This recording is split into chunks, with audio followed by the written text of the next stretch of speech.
السلام عليكم ورحمة الله وبركاته. اللهم صل وسلم على سيدنا محمد. قصتنا لهذه الليلة قصة خاصة بالأخوة وما يصير بينها من علاقة. هذه القصة حدثت في مدينة حائل،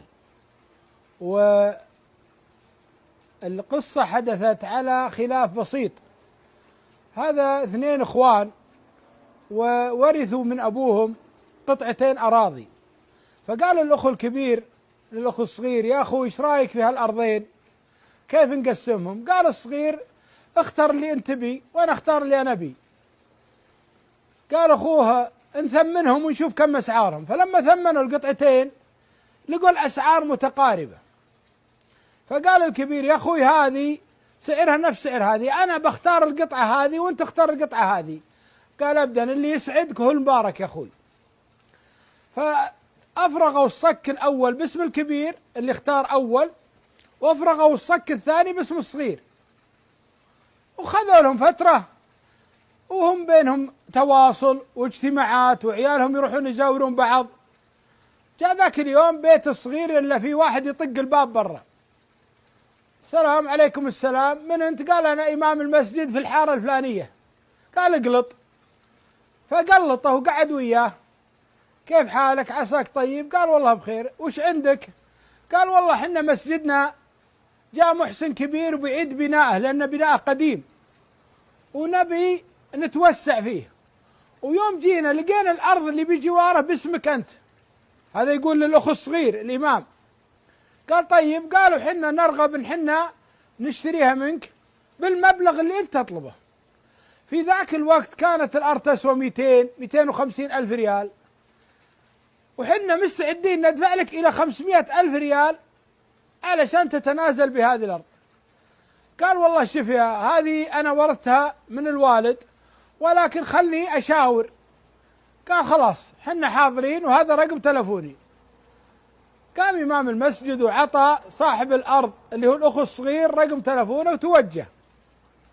هذاك قاعد يفكر إمكانياته المادية بسيطة وعنده بيت ملك، ولكن شاف الموضوع سبحان الله، المحسن اللي جاي يطق الباب عليه أو مرسل هذا يطق الباب عليه يعني.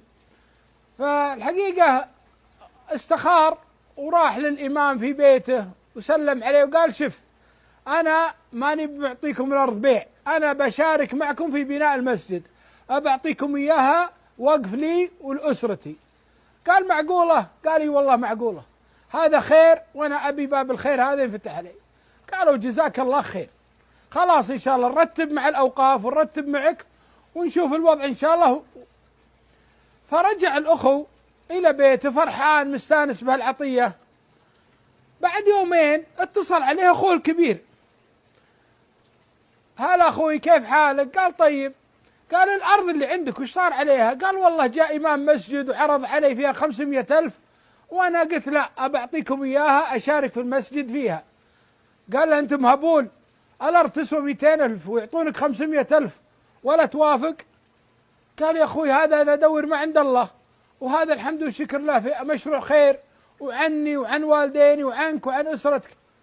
قال: لا لا لا، ما هو بهذا، إلا إيش رأيك أعطيك أرضي وتعطيني أرضك وأنا أبيعها عليهم؟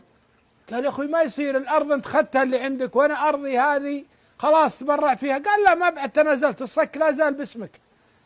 قال: يا أخوي ما يجوز، أنا نويت وأطلقت الكلام هذا. فصار بينهم خلاف.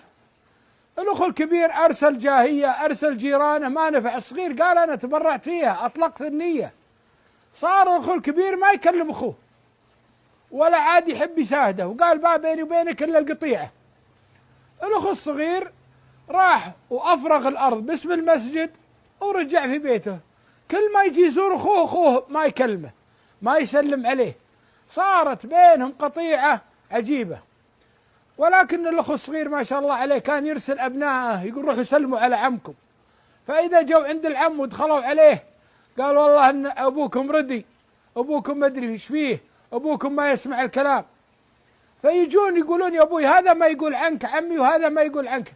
قال: إيه هو صادق، كل ما يقوله صحيح. العم الصغير ما يبغى يبين لإخوانه أو لعياله أن أخوه ردي، فيقول له أنه طيب ولا يبي يدرون أن بينه وبين أخوه خلاف. 8 سنوات يا اخواني، والاخ الكبير مقاطع اخوه الصغير، لا في اعياد ولا في مناسبات ولا في اجتماعات ولا نظر لهذا الامر. يوم جاء ذاك اليوم ويجون العيال لابوهم، قالوا يا ابوي، قال نعم، قال ترى عمنا مريض في المستشفى، قال روحوا زوروه. راحوا زاروه، يوم رجعوا بشروا شلون اخوي، قالوا والله يا ابوي عمنا يحتاج الى زرع كليه، متعطله عند الكلى وبدا يغسل، وقالوا لازم تزرع كليه. وعياله كل ابوهم تقدموا للاختبار ولا وافق عيناتهم عينات ابوهم. قال الله ييسر الامور. يوم جاء بعد فتره ويجون للعم في المستشفى ويتصلون عليه، قالوا ترى جاء متبرع يتبرع لك بكليه. فراح الاخو الكبير للمستشفى وقرروا له العمليه، وجابوا المتبرع واخذوا منه الكليه وزرعوها في الاخو الكبير. الاخو الكبير هذا طلع ودخله غرفه، ويوم خذ له اسبوعين او ثلاثه نادى الدكتور قال ابغى اشوف المتبرع. قال والله المتبرع رافض يذكر اسمه، فاعل خير ورافض يذكر اسمه. قال لا ابغى اشوفه. يقول بعد الحاح شديد الا هذا اخوه يدخل عليه معنا مغازل ومعه المغذي ويا الله يمشي. الاخو الكبير يوم شاف اخوه الصغير داخل عليه مع المغذي عرف انه المتبرع، بكى بكى بكى بكى. قال والله انك يا اخوي اطيب مني، واني والله ردي معك. قال لا لا لا يا اخوي، لا لا لا، ما صار للخير، والله لو تبي روحي كلها وعيالي اعطيتكم اياها، ما جت على كليه. قالوا هو يجي عند اخوه ويحضنه ويحبه ويصير سبحان الله يعني كأنها فاتحة خير جديدة. يقولون عيال الأخ الصغير لنا 8 سنوات ما شفنا أبوي وعمي ملتقين إلا هاللحظة. يا أخوان والله الدنيا ما تسوى.